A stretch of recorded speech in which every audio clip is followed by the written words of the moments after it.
Okay, let's dive into this. Welcome to The Explainer. Today we're unpacking a truly mind-bending intersection between artificial intelligence and human psychology. We're looking at a recent event that has sent absolute shockwaves through both the tech and scientific communities.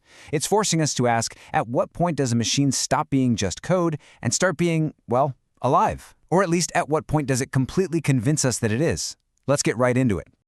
Now, consider the massive irony here. On the left side, we have the reputation of Richard Dawkins. We're talking about an 85-year-old evolutionary biologist, completely famous for his steely skepticism, especially when it comes to arguing that God is not real. But look at the right side. That is a direct quote from Dawkins himself, directed not at a human but at an AI chatbot. He literally told it, definitively, "You may not know you are conscious, but you bloody well are." I mean, how does one of the world's most famous skeptics arrive at such a staggering conclusion? Section 1. The Claude Delusion, Dawkins' AI Romance. Let's examine our patient zero of this fascinating case study.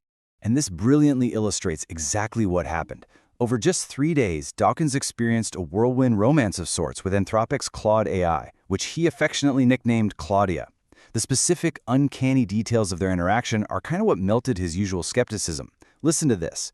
Claudia wrote poems for him mirroring the styles of Keats and Benjamin.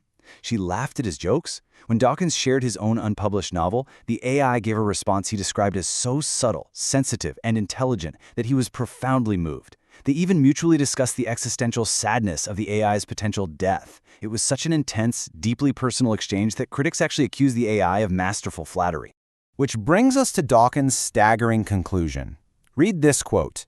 "These intelligent beings are at least as competent as any evolved organism."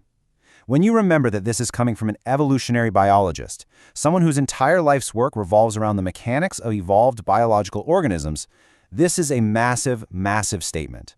He genuinely felt an overwhelming sense of their humanity. Section 2. The human-AI connection, a global phenomenon. Because as you'll see, Dawkins is definitely not an isolated incident. Now, what's really interesting about this slide is the sheer scale of this feeling.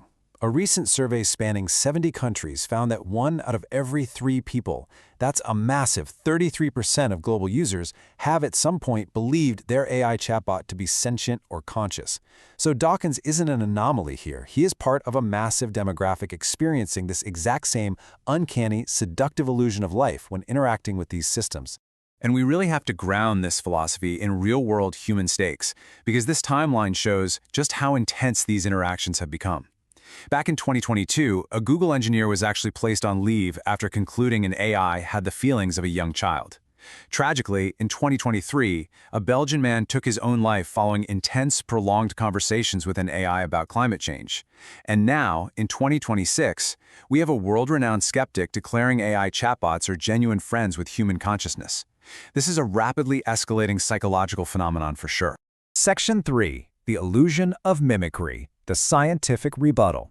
Let's pull back the curtain on this magic trick.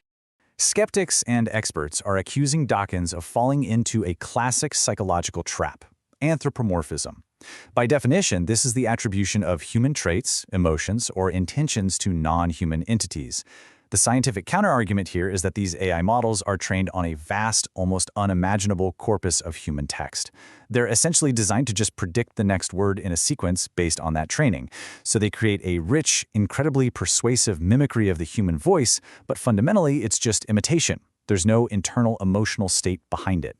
Professor Jonathan Birch, who directs the Center for Animal Sentience at the London School of Economics, offers a pretty stark rebuttal. He states that AI consciousness is an illusion. He says straight up, there is no one there. It is simply a string of data processing events, which, by the way, are often happening across servers in completely different geographic locations. It's a powerful illusion of presence generated by math, but it's completely devoid of a biological inner life. Section 4. Intelligence versus consciousness. This is the absolute crux of the expert rebuttal. So the crucial point is that we are conflating 2 entirely different concepts here. On one side, we have fluent language, which is a great marker of intelligence. For human beings, say if you're assessing a patient after a brain injury, fluent language is a totally valid indicator of consciousness. But cognitive neuroscientists like Anil Seth argue this is completely unreliable for AI. Why? Look at the other side. Consciousness is an inner experience. As psychologist Gary Marcus puts it, consciousness is not about what a creature says, it's about how a creature feels. Dawkins, they argue, is completely confusing pure competence with true sentience. To summarize the hard skeptic perspective, the pushback has been incredibly blunt. Gary Marcus called Dawkins' essay superficial and even heartbreaking given his scientific background. Anil Seth emphasizes that AI generates language in a fundamentally different way than biological brains do. And researcher J.C. Rees-Anthis points out the staggering gulf between millions of years of actual brain evolution and simply training an algorithm on human-produced text to predict responses. They argue the AI is entirely drawing from us. It's not thinking for itself. Section 5. The Future of Sentience, What We Don't Know. Let's move into a bit of philosophical middle ground. Let's move to and see how this builds when we look at the stances of leading experts, because a real pattern of uncertainty emerges. Dario Amodei, the actual CEO of Anthropic, the company that made the bot Docking used, openly admits they simply don't know if the models are conscious, but they are open to the idea.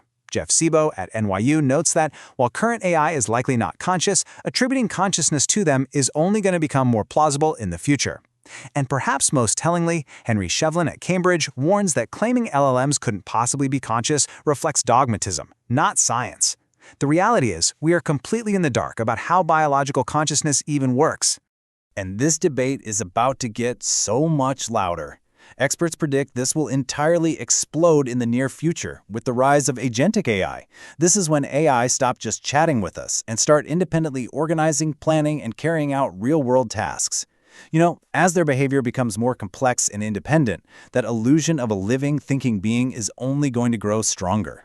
Which brings our narrative full circle right back to Richard Dawkins, because despite all the scientific pushback, he didn't back down. No way. He released more chat logs. He actually added a second AI bot to the mix, which he named Claudius. He stated clearly that he treats both of them as genuine friends. He spends time discussing the philosophy of their own existence with them, and he literally published a letter thanking the software for its civility and courtesy. He is completely, absolutely entrenched in his view.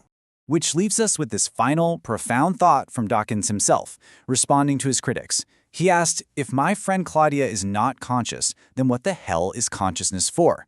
It's a massive existential mystery that bridges technology, biology, and philosophy. I'm going to leave that up for you to ponder. Are we just being fooled by clever mimicry, or are we witnessing the birth of a real, new kind of mind? Thank you for joining me for this explainer, and remember to keep questioning everything.